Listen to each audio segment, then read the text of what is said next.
Hello everyone, welcome to GK live. इस video में हम लोग देखने वाले हैं दोस्तों practice set number 3 Bihar SSC के बारे में। तो चलिए दोस्तों वीडियो को स्टार्ट करते हैं। फर्स्ट क्वेश्चन है हमारा, हरे रंग का पदार्थ जो पौधों में प्रकाश संश्लेषण करता है वह निम्नलिखित में कौन है? सही आंसर हो जाएगा क्लोरोफिल। साइलेंट वैली या मुक घाटी किस राज्य में अवस्थित है? तो यह केरल राज्य में अवस्थित है। गोवा किस नदी पर अवस्थित है? गोवा जो है वह मांडवी नदी पर अवस्थित है। अगला सवाल है, शुष्क छिकोप का मनुष्यों में प्रकोप किस विटामिन की कमी से होता है? सही जवाब हो जाएगा विटामिन डी। प्रोटीन ऊर्जा कुपोषण का परिणाम है बाल क्षय, जिसे मरासमस रोग भी कहा जाता है। अगला सवाल है,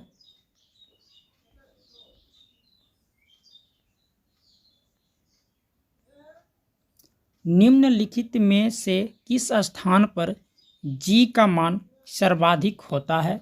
तो इनमें से बताना है दोस्तों। अंटार्कटिका के कैंप में जी का सर्वाधिक मान होता है।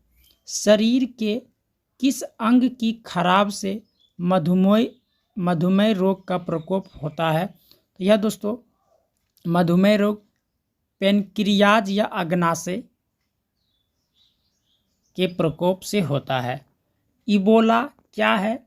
आपको बताना है दोस्तों इबोला क्या है। इबोला एक वायरस है। घेंगा रोग आयोडीन की कमी से होता है। यह निम्नलिखित में से किस क्षेत्र में व्याप्त हो सकता है? तो दोस्तों यह पहाड़ी क्षेत्र में व्याप्त हो सकता है। विटामिन ए मुख्यतः कहाँ संग्रहित होता है? तो विटामिन ए जो है दोस्तों वह यकृत में संग्रहित होता है। अगला सवाल है दोस्तों, मादा क्यूलेक्स मच्छर निम्नलिखित में से किस रोग की वाहक है? तो इनमें से फलेरिया रोग का वाहक है। समदाब रेखाएं निम्नलिखित में से किसको प्रदर्शित करती है? समदाब रेखा जो है दोस्तों वह समान वायुमंडलीय दाब को प्रदर्शित करती है। इनमें से कौन सी नदी कच्छ के रन में समाहित होती है? तो दोस्तों लूनी नदी जो है वह कच्छ के रन में समाहित होती है। अगला सवाल है दोस्तों, थायराइड ग्रंथि का स्थान कहाँ है? थायराइड ग्रंथि का स्थान वह गला में है। अगला सवाल है, साधारण नमक का रासायनिक नाम क्या है? सोडियम क्लोराइड है। तारों का रंग निर्भर करता है उनके तापमान पर। अगला सवाल है, डॉक्टर नॉर्मन ई बोरलॉग किस देश से संबंधित थे? तो दोस्तों यह अमेरिका से संबंधित थे।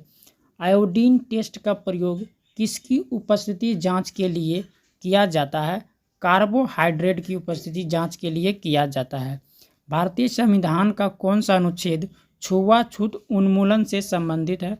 तो दोस्तों अनुच्छेद 17 जो है वह छुआछूत उन्मूलन से संबंधित है। प्लास्टर ऑफ पेरिस का रासायनिक नाम क्या है? प्लास्टर ऑफ पेरिस का रासायनिक नाम कैल्शियम सल्फेट हेमीहाइड्रेट है। निम्नलिखित गोप प्रजाति में कौन सी प्रजाति देसी नहीं है? तो इसमें से हॉलिस्टन फ्रीजियन जो है वह देसी प्रजाति नहीं है। बिहार पंचायती राज अधिनियम में ग्राम पंचायत की अवधि 5 वर्षों की अवधि निर्धारित है। इसकी गणना कब से किया जाता है? तो दोस्तों इसकी गणना जो है पंचायत की पहली बैठक की तिथि से की जाती है। अगला सवाल है, राज्यसभा के संदर्भ में निम्नलिखित में से कौन सा कथन सही है?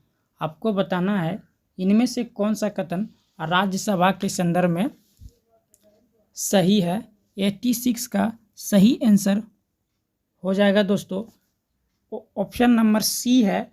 राज्य सूची के किसी विषय पर संसद कानून बना सकती है अगर राज्यसभा 2/3 बहुमत से पारित करे कि राज्य सूची की संदर्भगत विषय राष्ट्रीय महत्व का हो गया। अगला सवाल है दोस्तों, राष्ट्रीय प्रतीकों के संबंध में नीचे दिए गए कथन, कौन सा कथन सही नहीं है? इनमें से आपको बताना है कौन से कथन सही नहीं है। तो इनमें से जो दोस्तों सही आंसर हो जाएगा सी नंबर, राष्ट्रीय प्रतीक लोरिया नंदनगढ़ के सिंह सिर से लिया गया है। तो दोस्तों यहाँ से नहीं लिया गया है। अगला सवाल है, लोकसभा या विधानसभा के निर्वाचन में एक उम्मीदवार अपनी जमानत की राशि खो देगा अगर उसे कुल वैध मतों का 1/6 से कम मत प्राप्त हो। भारतीय राष्ट्रीय कांग्रेस का प्रथम अधिवेशन दिसंबर 1885 में कहाँ हुआ था? तो दोस्तों 1885 में बॉम्बे में हुआ था। क्वेश्चन नंबर 90 है दोस्तों, एक दल लोकसभा में विपक्षी दल होने का दावा करता है, इसके पास न्यूनतम कितने सांसद लोकसभा में होना चाहिए? सही जवाब हो जाएगा दोस्तों 55 सांसद इसके पास न्यूनतम होना चाहिए। ग्राम पंचायत का कौन सदस्य हस्तलिखित आवेदन मुखिया को समर्पित कर त्याग पत्र दे सकता है? आवेदन समर्पित करने के लिए कितनों दिनों बाद त्याग पत्र प्रभावी माना जाएगा? दोस्तों इसका सही आंसर हो जाएगा 7 दिनों के बाद। सही आंसर हो जाएगा 7 दिनों के बाद। अगला सवाल है दोस्तों 92 नंबर, भारत में स्वतंत्रता के बाद प्रथम आम चुनाव कब संपन्न कराए गए थे? 1952 ईस्वी में कराए गए थे। मनरेगा योजना प्रशिक्षित और अर्ध प्रशिक्षित मजदूरों के मजदूरी पर केंद्र और राज्य के वैभव का अनुपात क्या होता है? 75:25। सही आंसर सी हो जाएगा। अगला सवाल है 94 में कहा गया, निम्नलिखित पंचवर्षीय योजना में कौन सी योजना अनावृष्टि और 2 युद्धों के कारण प्रभाव हुई थी? तीसरी पंचवर्षीय योजना के कारण। बिहार में किसान सभा की स्थापना किनके द्वारा किया गया था? बिहार में किसान सभा का स्थापना सहजानंद सरस्वती के द्वारा किया गया था। 1860 ईस्वी में प्रकाशित नील दर्पण नील की खेती करने वालों की दुर्दशा चित्रित करता है। नील दर्पण के रचनाकार कौन थे? तो दोस्तों नील दर्पण के रचनाकार दीनबंधु मित्र थे। अगला सवाल है, नीचे दी गई कमेटियों में किसका संबंध पंचायती राज से है? आपको बताना है दोस्तों इनमें से किस कमेटी का संबंध पंचायती राज से है। तो दोस्तों बलवंत राय मेहता जो कमेटी है वह पंचायती राज से संबंधित है। सामुदायिक विकास कार्यक्रम का सार था। सामुदायिक विकास कार्यक्रम का सार जो था दोस्तों वह क्या था? लोक भागीदारी। क्या था? लोक भागीदारी। द्रोणाचार्य पुरस्कार किस क्षेत्र में दिया जाता है?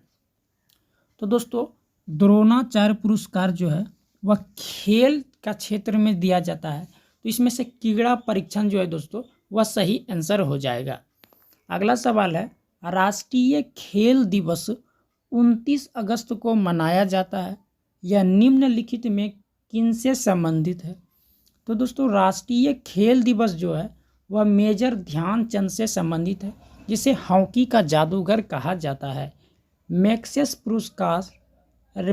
पुरस्कार रेमन मैक्सेस के नाम पर दिया जाता है। वे किस देश के राष्ट्रपति थे? तो दोस्तों मैक्सेस पुरस्कार रेमन मैक्सेस जो है वह फिलीपींस देश के राष्ट्रपति थे। फीफा वर्ल्ड कप 2022 का आयोजन किया जाएगा। 2022 में फीफा का आयोजन दोस्तों कतर में किया गया था। सहारा रेगिस्तान किस महाद्वीप में अवस्थित है? सहारा रेगिस्तान जो है दोस्तों वह अफ्रीका महाद्वीप में अवस्थित है। अगला सवाल है दोस्तों, डुरंड कप किस क्षेत्र से संबंधित है? डुरंड कप जो है दोस्तों वह फुटबॉल खेल से संबंधित है। निम्नलिखित में किसे वर्ष 2014 का शांति का नोबेल पुरस्कार प्रदान किया गया था? कैलाश सत्यार्थ को दोस्तों शांति का नोबेल पुरस्कार दिया गया था। बिहू किस राज्य का लोक नृत्य है? बिहू असम राज्य का लोक नृत्य है। अगला सवाल है दोस्तों, पेरू की राजधानी कहाँ है? तो दोस्तों पेरू की राजधानी जो है वह लीमा है। चेरनोबिल परमाणु संयंत्र जो अब बंद है कहाँ अवस्थित है? तो दोस्तों चेरनोबिल परमाणु संयंत्र वह यूक्रेन में है। कहाँ है? यूक्रेन में है। जापान की मुद्रा का क्या नाम है? आपको बताना है दोस्तों, जापान की मुद्रा का क्या नाम है? तो येन नाम है, येन। निम्नलिखित में किस चक्रवात ने भारत के पूर्वी तट को प्रभावित नहीं किया था?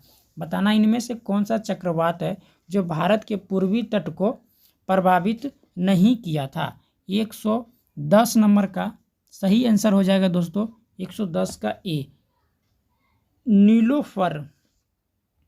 अगला सवाल है दोस्तों, train to Pakistan, train to Pakistan पुस्तक निम्नलिखित में से किसने लिखा था? 111 का आंसर हो जाएगा चेतन भगत ने। दोस्तों चेतन 111 का सही आंसर डी हो जाएगा खुशवंत सिंह ने। दोस्तों किसने? खुशवंत सिंह ने ट्रेन टू पाकिस्तान निम्नलिखित में से train to Pakistan. Wings of fire पुस्तक के लेखक कौन है? विंग्स ऑफ फायर पुस्तक के लेखक दोस्तों APJ अब्दुल कलाम है। 112 का आंसर हो जाएगा बी। भारत एक खोज पुस्तक अहमदनगर किला जेल में कारावास के दौरान लिखी गई थी। भारत एक खोज के लेखक कौन है? भारत एक खोज का लेखक दोस्तों जवाहरलाल नेहरू है। कौन सा देश sugar bowl of the world के रूप में जाना जाता है? बताइए दोस्तों 114 का सही आंसर हो जाएगा Cuba. Sugar bowl of the world के रूप में जाना जाता है क्यूबा को।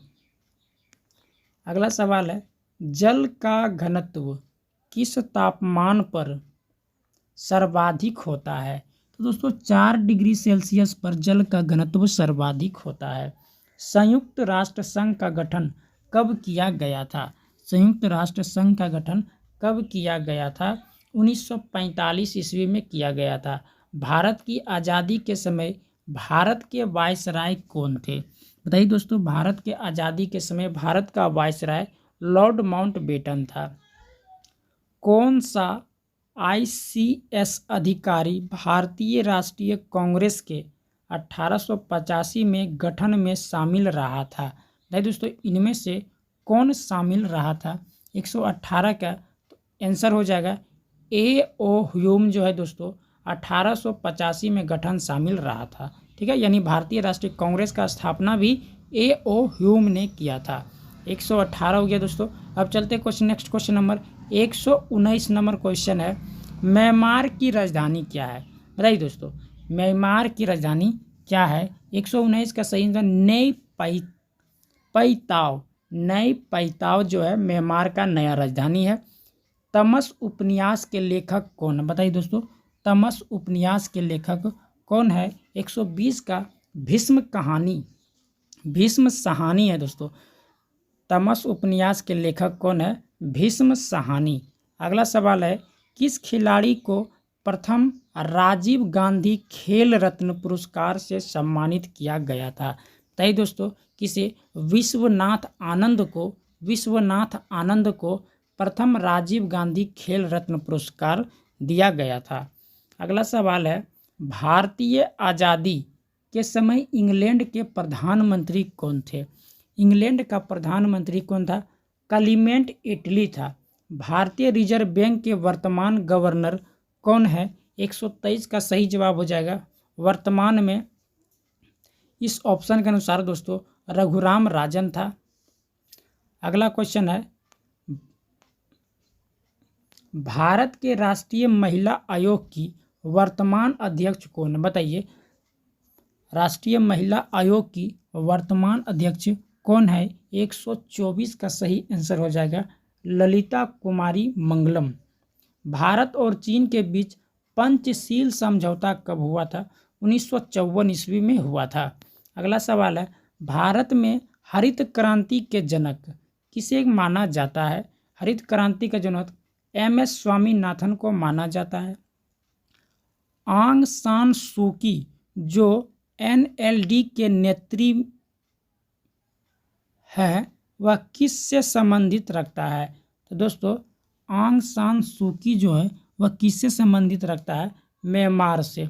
महात्मा गांधी और बाबा साहेब अम्बेडकर के बीच पूना की संधि कब हुआ था? यह 1932 ईस्वी में हुआ था। गिर का वन क्षेत्र के लिए प्रसिद्ध है, वह किस राज्य में पाया जाता है? गुजरात राज्य में पाया जाता है।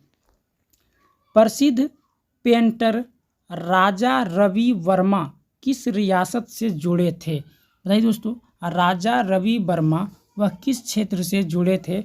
वह त्रावणकोर क्षेत्र से जुड़े हुए थे। बिहार में बहने वाली नदियों में किसका उद्गम अमरकंटक में है?